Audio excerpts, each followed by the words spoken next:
뜻이 성령 행전이라 그렇게 말씀하고 있죠. 그래서 1장에 성령이 너희에게 임하시면 너희가 권능을 받고 예루살렘과 온 유대와 사마리아와 땅끝까지 이르러 내 증인이 되리라 그렇게 말씀하셨습니다. 그래서 이제 성령이 모든 성도들에게 내려왔죠. 그게 2장의 오순절 사건입니다. 그들이 다 성령의 충만함을 받고 성령의 말하게 하심을 따라 다른 언어로 말하기 시작했다. 그렇게 말씀하고 있습니다. 성령 충만받은 베드로와 요한이 그 예루살렘 성전 미문 앞에 앉아있는 나면서부터 장애인이 못 걷게 된 그 장애인을 오른손을 잡아 일으켜서 은과 금은 내게 없거니와 내게 있는 것으로 내게 주노니 곧 나사렛 예수 그리스도 이름으로 일어나 걸으라. 오른손을 잡아 일으켜서 무릎과 발목에 힘이 들어가고 일어서 걷기에도 하며 심지어 성전 안에 뛰어다니기 시작했다. 이게 어떻게 된 일인가? 많은 사람들이 그것을 보고 몰려왔을 때 베드로는 다른 이로서는 구원을 받을 수 없나니 천하 사람 중에 구원을 받을 만한 다른 이름을 우리에게 주신 일이 없다. 그렇게 말씀을 했습니다.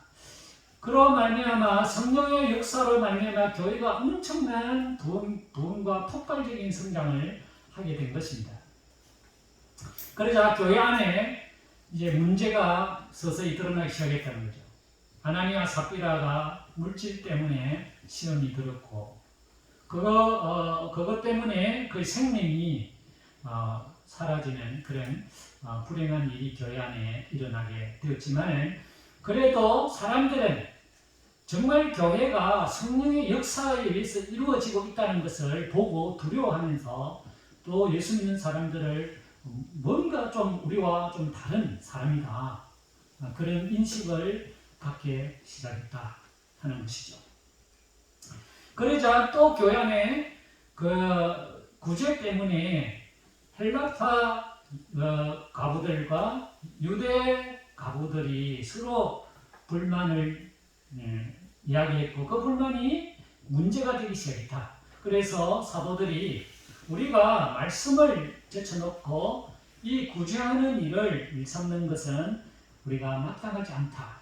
그래서 우리 중에 성령과 지혜가 충만하고 칭찬 듣는 사람을 뽑아서 이 일을 그들에게 맡기고 우리는 오로지 기도하는 일과 하나님 말씀에 사역에 힘쓸 것이라 하고 그렇게 이야기해서 7 집사가 선출이 됐다. 그 7 집사 중에 첫 번째 사람이 스데반 집사고 그 다음에 빌립이고 그 다음에 7 집사들이 좀 나열이 되었습니다. 그래서 이 스데반이 유대인들에게 가서 설교를 했는데 그 설교의 내용이 바로 하나님이 우리를 사랑해서 끊임없이 우리에게 사람을 선지자를 보냈다는 것입니다. 그런데 우리 조상들은 그 하나님의 보내신 그 사랑을 거부하고 그 사람을 거부하고 그 사람의 말을 듣지 않고 항상 배반하는 그런 우리의 삶이었고 결국은 예수라는 사람을 보냈는데 우리가 그분을 죽였다. 그 다음에 우리가 알고 있는 이 성전은 하나님이 아니다. 이 성전의 역할은 하나님 앞에 기도하고 예배하는 곳이지 이 성전 자체가 하나님이 될 수 없다. 그렇게 설교를 하자 유대인들은 그 자기에게 정면으로 반발하는 그 스데반을 돌로 던져서 죽였습니다. 그 돌을 던져 죽인 사람들이 사울 앞에 와서 내가 이 사람의 돌을 던져준 사람이라고 옷을 벗어서 사울 앞에 다 내려놨다는 거죠. 사울은 스데반을 죽이는데 찬성하는 사람이고 그 주동자였다. 열성분자였다. 마땅하다. 우리 유대교를 저렇게 비방하는 사람은 죽여도 마땅하다. 그런 사람이었습니다. 그 다음에 두 번째 나온 그 집사가 빌립 집사입니다. 빌립 집사는 하나님의 말씀을 들고 사마리아에 가서 그냥 하나님 말씀을 전하고 기도했는데 병자가 바로바로 낫게 된 겁니다. 그러자 사마리아 사람들이 모두 다 그 빌립에게 다 모였죠. 그래서 이제 교회가 시작됐고 교회가 엄청나게 부흥하기 시작했다는 그 소식을 예루살렘에 있는 사도들이 들렸습니다.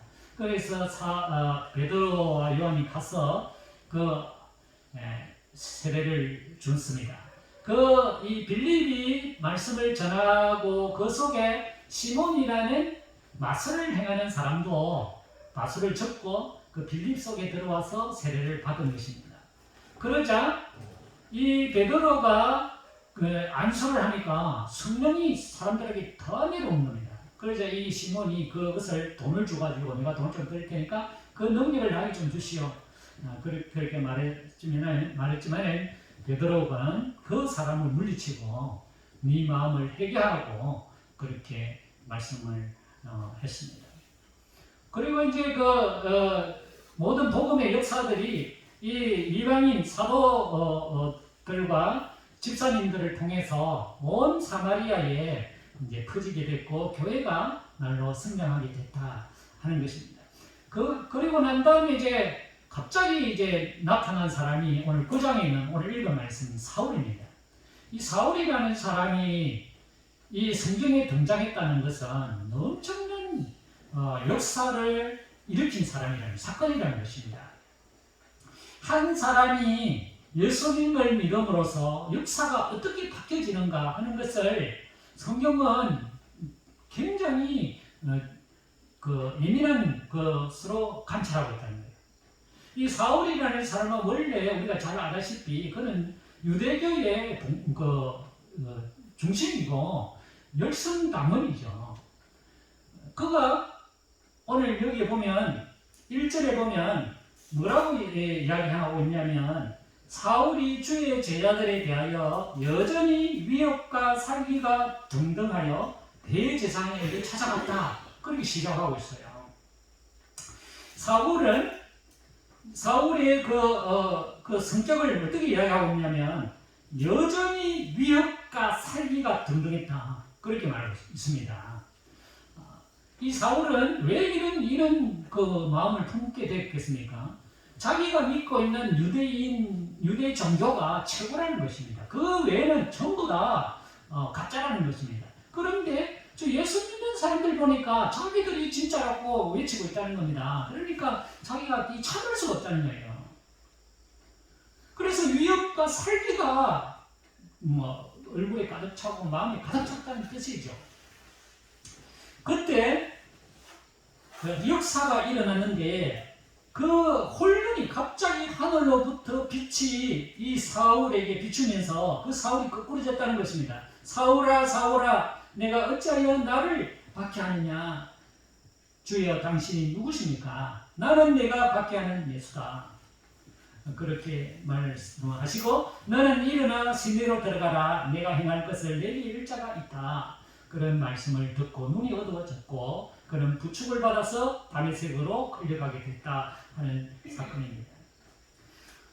우리가 성령님이 과연 어떤 일을 하시는가 하는 것입니다. 성령님은 우리 속에 오셔서 어떤 일을 하시는가 하는 것입니다. 성령님은 수많은 일을 하죠. 그런데 우리는 성령님을 믿고 있고 받고 있고 누리고 있지만은 실제로 성령님이 내 삶 속에 어떤 일을 하시는지는 잘 모르고 있다는 것입니다. 오늘 성경에 보면 성령님이 첫 번째 하시는 일이 있습니다.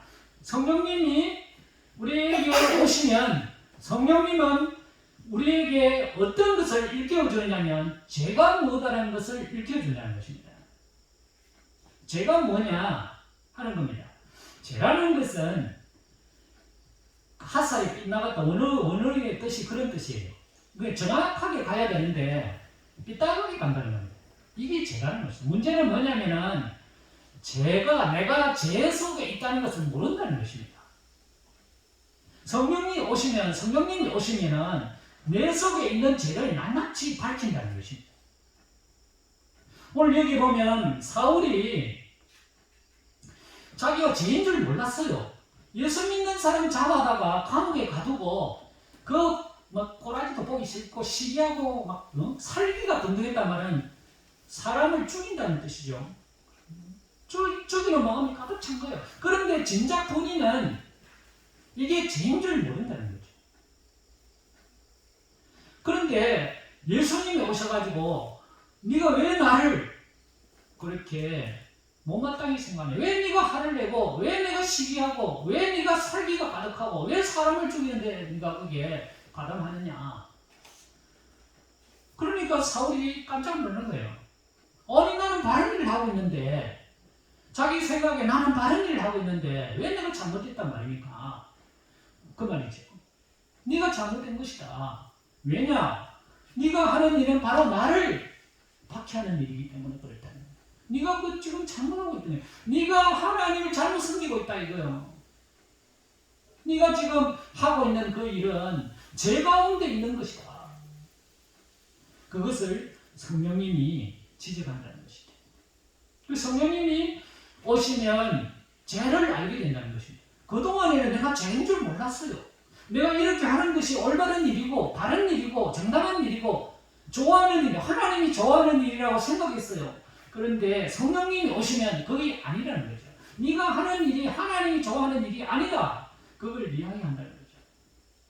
그래서 삶을 바르게 세워가는 이 성령님이 하시는 일.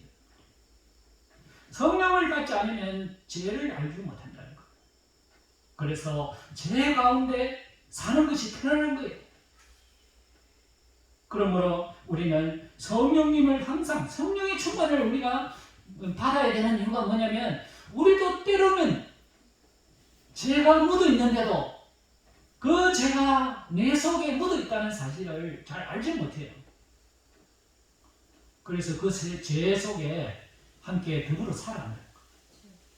성령이 내 속에 오시면 내가 하는 일을 완전히 회부하고 가르쳐주고 밝게 한다. 네가 왜 나를 박해하느냐? 네가 잘못한 것이다. 그렇게 이야기하고 있다는 것입니다. 그래서 이제 그가 다메섹에 끌려갔죠. 그런데 4월 동안 아무것도 먹지 못하고 마시지도 못하고 그런 상태에 있었습니다. 그런데 그 다메섹에 누가 있었느냐? 그 성에 예수님 잘 믿는 사람이 가득했겠죠. 거기에 아나니아라는 사람이 있었는데 그분이 예수님을 잘 믿는 사람입니다. 근데 특징이 뭐냐? 예수님 잘 믿는 사람의 특징이 뭐냐? 그는 기도하는 사람이었다 하는 것이죠. 그래서 기도하는 중에 예수님의 환상을 보게 되었다 하는 겁니다. 예수님이 나타나서 아나니아에게 아나니아야 너는 집가라는 거리로 가서 유다의 집에 5사람 사울을 찾아라. 그 사람은 지금 기도하는 중이다. 그렇게 알려주셨어요. 그리고 그 사람은 네가 와서 안수에서 눈이 떠진다는 사실을 알고 있다. 가서 기도해 주라. 그랬습니다. 그러니까 아나니아가 하는 말이 아니 주님 내가 그 사람에 대해서 들어봤는데 그 사람은 우리 성도들을 얼마나 해를 끼치는지 모릅니다. 그 사람 악한 사람이에요. 그랬어요. 그러니까 예수님이 하신 말씀이 가라 이 사람은 내 이름을 이방인과 임금들과 이스라엘 자손들에게 전하기 위한 나의 택한 그릇이다. 그렇습니다. 성령님이 오셔서 우리에게 하시는 일은 뭐냐면 사람을 세우고 하나님의 일을 하도록 하신다는 것입니다. 성령님이 오시면 사울을 하나님의 택한 그릇으로 세우시는 일을 하신다는 거죠. 그래서 이 성령님은 사울을 하나님이 사용하는 사람으로 세웠다. 그렇게 말씀하고 있습니다. 내 이름을 이방인과 임금들과 이스라엘 자손들에게 전하기 위한 나의 택한 그릇이다. 그 사람이 해야 할 일이 있다. 그렇게 말씀하신 것입니다. 성령님이 오시면 우리의 사명을 일깨웁니다. 사울은 예수님을 만나기 전에는 자기가 하는 일이 하나님을 섬기는 일이라고 생각했습니다. 그런데 사실은 그런 것이 아니었어요. 그가 하나님의 일을 잘못하고 있었다는 것이죠. 그래서 그의 삶을 예수님 쪽으로 바꿨다는 것이죠. 우리가 예수님을 믿게 되면 하나님이 나를 선택하신 것이죠. 안 그렇습니까? 아이고 나는 버린 자식 같다. 복도 안 주고. 하나님이 나를 선택하신 거 아니에요. 그럼 예수님을 알게 되고 예수님 믿게 되고 예배하게 된 거 아니겠습니까? 그런데 우리가 예수님을 믿게 되면 하나님 나를 선택했어. 그래서 끝이가 그게 아니죠.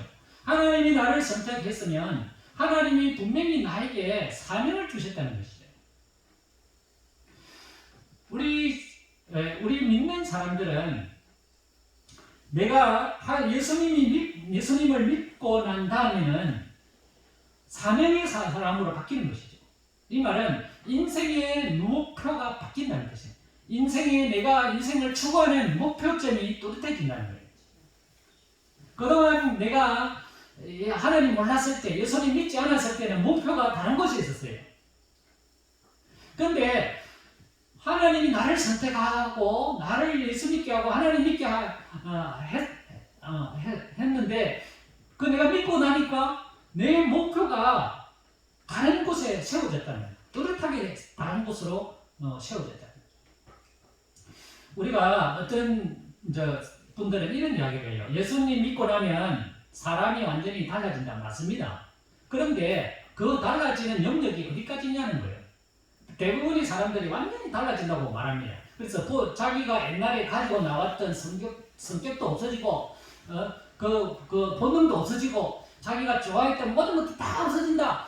그리고 완전한 새로운 사람으로 세워진다. 이렇게 생각해요. 저는 그렇게 생각하지 않습니다.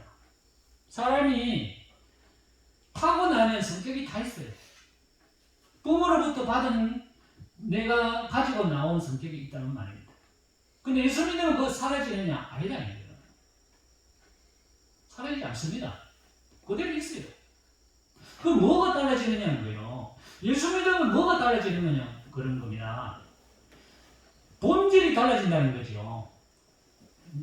그 내가 목표가 달라진다는 것입니다. 목표가. 그러면 뭐가 다르냐? 예수 믿었던 때하고 안 믿었던 때하고 뭐가 다르냐? 옛날에는 목표가 이쪽이었어. 근데 지금은 바른 목표를 향하여 걸어가게 된 거예요. 그래서 내가 가지고 있는 것을 어디다 사용하느냐, 어디다 썼느냐면은 바른 목표에 썼는 거죠. 그게 달라진 점이에요. 근데 사람들은 생각해 예수 믿으면 완전히 급한 성격도 온순한 사람으로 되고, 짜증나는 사람은 짜증 안 내는 사람으로 되고, 조급한 사람은 편한 사람으로 된다. 물론 그런 것이 드러나지 않지만 그 사람이 없어지느냐? 아니에요. 그 사람은 가지고 있어요. 그 성격을 그대로 가지고 있어. 그런데 어디다 그것을 사용하느냐는 좋은 데 사용을 한다는 거예요. 그 성격을. 옛날에는 내 목표를 나에게 두고 세상에 뒀기 때문에 내 가지고 있는 모든 것을 그쪽을 써봤어요. 그쪽에. 그런데 내가 가지고 있는 것을 안 좋은, 우리가 볼 때는 참 저 사람 성격 개팍하네. 참 저 사람 급하네.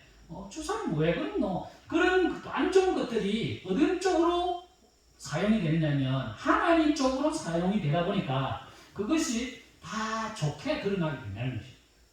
그래서 이 사울이 그 성격이 없어졌느냐? 하나님 믿고 난 다음에, 예수 믿고 난 다음에 그 성격이 없어졌느냐? 아니에요. 그 성격 그대로 가지고 있어요. 근데 그 사람이 어디다 사용을 했느냐? 좋은 곳에, 하나님의 곳에 그것을 사용했어요. 그게 바로 20절에 나와요. 20절.